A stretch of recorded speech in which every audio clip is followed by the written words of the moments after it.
સુરત શહેરમાં રખડતા શ્વાનનો ત્રાસ દિન પ્રતિદિન વધી રહ્યો છે। સુરત મહાનગરપાલિકા દ્વારા શ્વાનોના નિયંત્રણ માટે કરોડો રૂપિયાનો ધુમાડો કરવામાં આવતો હોવા છતાં નિર્દોષ નાગરિકો અને ખાસ કરીને બાળકો શ્વાનનો શિકાર બની રહ્યા છે।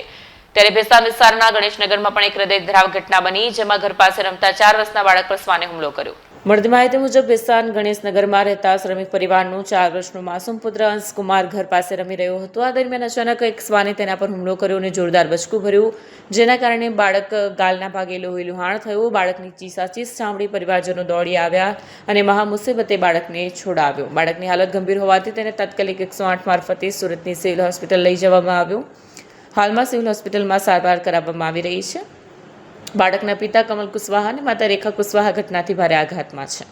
સુરત મહાનગરપાલિકા દ્વારા શ્વાનોના ત્રાસને ડામવા માટે દર વર્ષે કરોડો રૂપિયાનું બજેટ ફાળવવામાં આવે છે, તેમ છતાં શહેરના વિવિધ વિસ્તારોમાં શ્વાન કરડવાના બનાવ અટકવાનું નામ નથી લઈ રહ્યા। સ્વતંત્ર કોઈ મોટી હોનારતની રાહ જોઈ રહ્યું છે તેવા સવાલો ગુંજી રહ્યા છે। रेखा कुमारी। रेखा बेन, आप कहाँ पे रहते हो? बेस्तान गणेश नगर में। आपके बच्चे का नाम अंश कुमार। है? अंश कुमार। कितने साल की उम्र? 4 साल का। क्या हुआ था बच्चे को? कुछ नहीं, कुत्ते काटा है। कितने कुत्ते ने काटा? एक ही कुत्ता काटा है। वहाँ कितने ऑलरेडी कुत्ते हैं? अब इतना गिनती थोड़ी की है। 10-12 कुत्ता है वहाँ। आपके बच्चे क्या करता था? वहीं बैठ के अभी खेल रहा था, गेट मतलब रूम है और गेट के बाहर बैठ के तब तक वो आया, यहीं पूरा पकड़ लिया। फिर आप कौन से 108 लेके सिविल?